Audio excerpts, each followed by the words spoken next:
ओम नमः शिवाय। हर हर महादेव। वास्तु ज्ञान गंगा चैनल पर आप सभी का स्वागत है। सावन मास की और सावन सोमवार की आप सभी को हार्दिक शुभकामना। सावन मास का महीना भगवान शिव का प्रिय महीना है। सावन के महीने में सुहागिन महिलाएं भगवान शिव और माता पार्वती की पूजा करती हैं। इससे उनके सभी कार्य सिद्ध होते हैं। सावन सोमवार के दिन महिलाओं को हरी चूड़ी का ये उपाय करना चाहिए जो मैं आपको बताने वाला हूँ। इससे आपका भाग्य चमकेगा, आपकी किस्मत बदलेगी और आपकी प्रत्येक मनोकामना पूरी होगी। सावन मास का एक एक दिन सावन मास का एक एक दिन किसी न किसी व्रत के लिए जाना जाता है। उसी प्रकार से सावन के सोमवार और सावन के मंगलवार के दिन महिलाएं व्रत रखती हैं। सुहागिन महिलाएं इस दिन व्रत रखती हैं पति की लंबी उम्र के लिए, अखंड सौभाग्य प्राप्ति के लिए, सोने गोद भरती है और साथ ही परिवार में खुशियाँ आती हैं, तरक्की और कामयाबी मिलती है। सावन का महीना हरियाली का महीना है। सावन का महीना सुहाग का महीना है और सावन के महीने में हरी चीज का बड़ा महत्व है। माता पार्वती ने इसी महीने में कठोर तपस्या करके भगवान शिव को पति रूप में प्राप्त किया था। भगवान शिव ने आशीर्वाद दिया, जो भी सुहागिन महिलाएं इस महीने में, सावन के महीने में उनकी पूजा करेंगी, उन्हें अखंड सौभाग्य प्राप्ति का वरदान प्राप्त होगा। तो सुहागिन महिलाओं के लिए सावन सोमवार का दिन सबसे बड़ा दिन होता है। तो सावन सोमवार की पहले आप पूजा विधि जान लीजिए और उसके बाद में चूड़ी का महाउपाय बताने वाला हूँ। यह उपाय बहुत ही ज़्यादा चमत्कारी और प्रभावशाली है। सबसे पहले सुबह स्नान करने के बाद में सूर्य देव को अर्घ्य दें। उसके बाद में सुहागिन महिलाएं पूजा की सामग्री तैयार कर लें। पूजा की सामग्री नोट कर लीजिए। रोली एक, मोली एक, सुपारी 5, लौंग इलायची एक एक पैकेट, पान के पत्ते, बेलपत्र 11, 21, 31 अपने हिसाब से ले लें, सफ़ेद चंदन, भस्मी, जनेऊ, साथ ही आग के पुष्प और कमल पुष्प। आग के पुष्प का बड़ा महत्व है। जो महिलाएं अपनी इच्छा बोल करके सोमवार के दिन आग का पुष्प शिवलिंग पर चढ़ा देती हैं, कमल पुष्प या गुलाब पुष्प के साथ में, उनकी मनोकामना बहुत जल्दी पूरी हो जाती है। साथ ही चावल ले लें। चावल साबुत होने चाहिए, टूटा हुआ चावल शिवलिंग पर नहीं चढ़ाया जाता।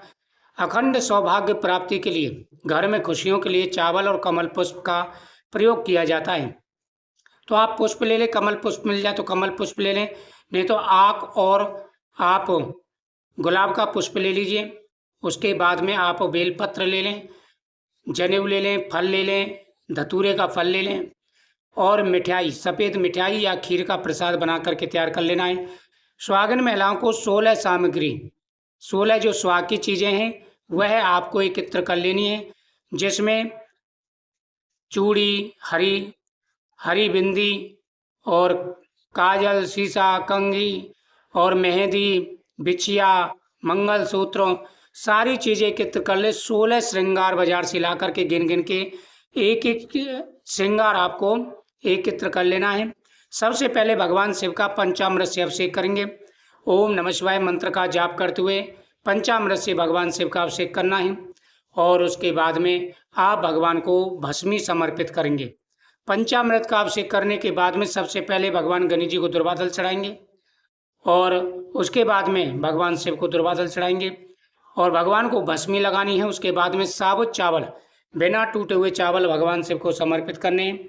फिर आप पुष्प चढ़ाएंगे। तत्पुरुषाय विद्महे महादेवाय धीमहि तन्नो रुद्र प्रचोदयात् मंत्र का जाप करते हुए पति पत्नी एक साथ मिलकर के पूजा करें, या फिर अगर पति ना जाए तो पत्नी भी पूजा कर सकती हैं। सबसे पहले भगवान का जब अभिषेक कर लें, भगवान को पुष्प समर्पित कर दें, भगवान को भस्मी समर्पित कर दें। फिर आपको बेलपत्र लेने हैं, 11 बेलपत्र लें, उन पर ओम नमः शिवाय लिखें या फिर सफ़ेद चंदन की एक टीका उस पर लगा दें। अगर ओम नमः शिवाय ना लिख पाएँ तो सफ़ेद चंदन घूर करके रख लेना है, उसका टीका आपको बेलपत्रों पर लगाना है। 3 दल वाला बेलपत्र आपको लेना है और चिकने वाला हिस्सा है वह शिवलिंग से टच कराना है। ध्यान रखना है, चिकने वाला हिस्सा, खुरदरे वाला हिस्सा ऊपर को रहना है, चिकने वाला हिस्सा जो है शिवलिंग से टच कराया जाता है, उसी तरफ आपको चंदन लगा देना है और भगवान को फल समर्पित कर देने हैं, यज्ञोपवीत समर्पित कर देना है। माता पार्वती को 16 श्रृंगार चढ़ाएंगी महिलाएं। माता पार्वती को 16 श्रृंगार चढ़ाएंगी और भगवान शिव और माता पार्वती के सामने आपको दीपक जलाना है। अच्छा, दीपक भी कई प्रकार के होते हैं। एक तो आप पीतल का दीपक ले जाइए, नहीं तो सबसे शुद्ध माने जाते हैं आटा और मिट्टी का दीपक। या तो मिट्टी का दीपक ले लीजिए या फिर आटे का अपने हाथ से चौमुखी दीपक बना के तैयार कर लीजिए। चौमुखी दीपक सबसे शुभ माना जाता है। आप दीपक तो एक मुखी भी जला सकते हैं, लेकिन चौमुखी अगर जलाते हैं तो आपके जीवन में बहुत बड़ा बदलाव आएगा। भगवान शिव और माता पार्वती के सामने दीपक जलाएं और उसके बाद में आप सावन की कथा का श्रवण करें, सावन सोमवार की कथा का श्रवण करें और उसके बाद में हरी चूड़ियाँ पहनें। हरी चूड़ियों का उपाय कैसे करना है? माता पार्वती के सामने हरी चूड़ी जो आपने चढ़ाई है, सबसे पहले तो आप माता पार्वती को रोली का टीका लगाएंगे और उस टीके में से बचा हुआ टीका आपको चूड़ियों पर डालना है।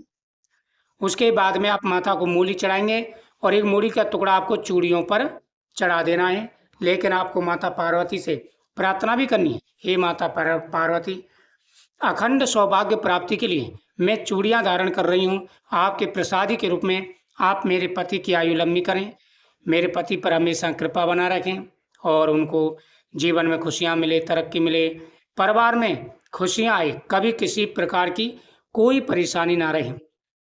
तो आपको क्या करना है? माता पार्वती के सामने पहले पूजन करना है और पूजन करने के बाद में आपको वहाँ से 8 चूड़ियाँ या 10 चूड़ियाँ ले लेनी है। माता के सामने से 10 चूड़ियाँ आपको उठा लेनी है। 4-4 चूड़ी तो आपको दोनों हाथों में धारण कर लेनी है। 8 चूड़ी हो गई और 2 चूड़ी जो बचेंगी वह आपको बेलपत्र का जो पेड़ होता है, बेलपत्र का जो पेड़ होता है वहाँ पर आपको लटका देनी है, उस पर टांग देनी है और मूली का धागा बांध करके अपने पति की लंबी आयु की प्रार्थना करते हुए आपको बेलपत्र के पेड़ पर वो हरी चूड़ियाँ बांध देनी है और बेलपत्र के पेड़ के नीचे आपको मिट्टी का शिवलिंग बनाना है और उसका अभिषेक आपको करना है, उस पर बेलपत्र चढ़ानी है।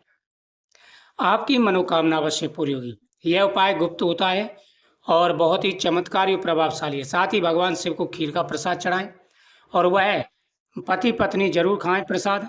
इससे आपके जीवन में खुशियाँ आएंगी, तरक्की और कामयाबी मिलेगी और आपकी प्रत्येक मनोकामना पूरी होगी।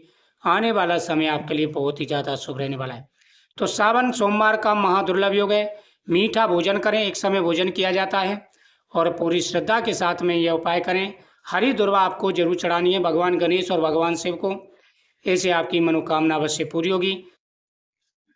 जो भी परेशानी जीवन में आ रही है, समस्याएं जीवन में आ रही हैं, हर समस्या दूर होंगी। नंदी जी को हरी दुर्वा समर्पित करें और उनके कान में अपनी इच्छा बोलें। इससे आपकी मनोकामना अवश्य ही पूरी होगी।